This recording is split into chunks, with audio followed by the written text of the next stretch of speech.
Hey guys, so real quick, I want to take you through setting up your legal policies and adding them to a visible spot on the website. So if you're on your homepage, again, this is my development store. It's kind of my playground store. So it's not a real store. It's never going to launch, but we're going to go through, we'll go into settings from our admin section down in this bottom left-hand corner. Then we'll go over here to legal in this right-hand column. You can set up your policies. You can set them up from the Shopify template, which is okay, but it usually needs some kind of spell checking, some grammar checking, and not all of the sections of the template apply. So um, I've got some templates. If you need a template kind of customized, I do that. I do that as well. But you can just do it from template and go through and just edit heavily. Um, this one is just silly because again, the store's never going to launch, so it's not a big deal. Um, so I go through and I just typed a little something and saved it to make sure that there was something in each box so that I can add them to the navigation to show you how to do that. Um, and we'll go through the only thing that you can't do from template is a shipping policy. And basically what you're going to want to do is you'll want to go into your settings and shipping. You'll want to set those up and then just basically type them out in plain English so that anybody who looks can understand. And a lot of times what you're going to do with shipping policy is not only talk about, you'll want to talk about your shipping rates.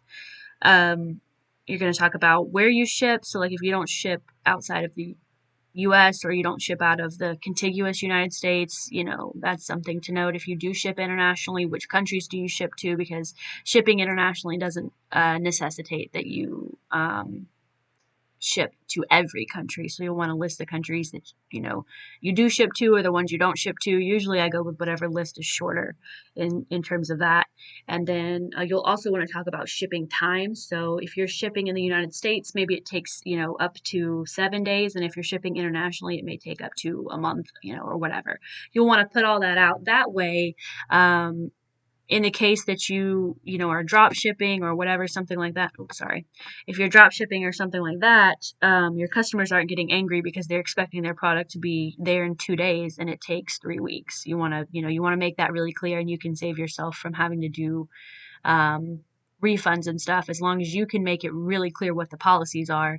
Then if the customer decides not to read through the policies, that's on them. And in the case that there was a dispute with PayPal or a credit card company or some other payment provider, and them trying to get their money back because, for example, they didn't get their items quickly enough, you can say, hey, we have this policy. It's on every single page. You can find it.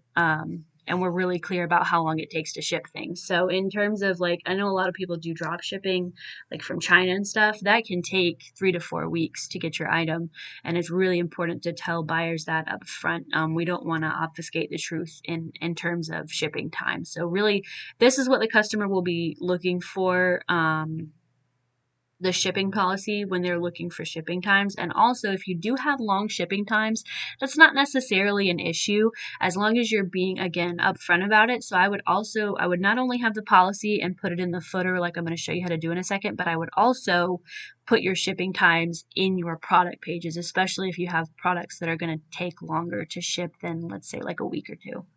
Um, Also, another thing to have in your shipping policy is if a customer orders an item that's either out of stock or backdate or back ordered or whatever, or if it's a pre-order item and they ordered some items along with that are not pre-order, you need to have a policy in place where either you'll ship out the items that are in stock and then later on ship out the items that are not in stock for whatever reason, or you will hold their entire order until the entire order can be put together and shipped.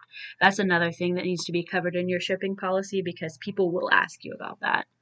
And it's great to just be able to point them to one page.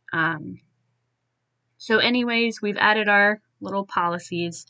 We'll go back into, no, we'll go into online store, sorry, and go down to navigation. So you can see my footer menu only has a search bar. You want to add your policies either into the footer menu in the bottom, or you can add them to the main menu in the About Us section. You can have some little drop down sub menu things. So first I'm going to show you footer menu and talk about adding your policies. So you'll go here and right down at the bottom you can see it says policies and you can just pick one and add, and you'll go through and add all of them. I'm not going to do that right now, it just would be boring. But you would go through and add all of them to the menu and then save. And then if you wanted to do it the other way, go back out and into the main menu, and we'll have a menu item that says about, and oh, sorry. Let's see.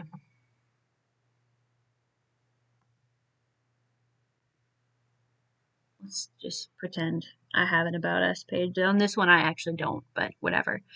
We'll add that, and then what you're going to want to do is you're going to add a submenu with the policy. So again, we'll go back to that first policy down here, and then we'll pull it up over. So you can see when this little arrow comes out. So now this is a submenu under here, and I'll show you what both of those look like actually viewing the website. So we'll go to online store and we'll go to preview. Again, the store's not built out, sorry. So if you go into the about and you click this little menu, you can click into this policy, and I could have added the other policies. So that's one place you can put it, is in the header menu. But what I like to do is keep it in the footer menu. So if I had added all the policies, you'd be able to click through, you know, whichever privacy policy, terms of service, shipping, refunds, all that. So that's how you do that. Pretty simple.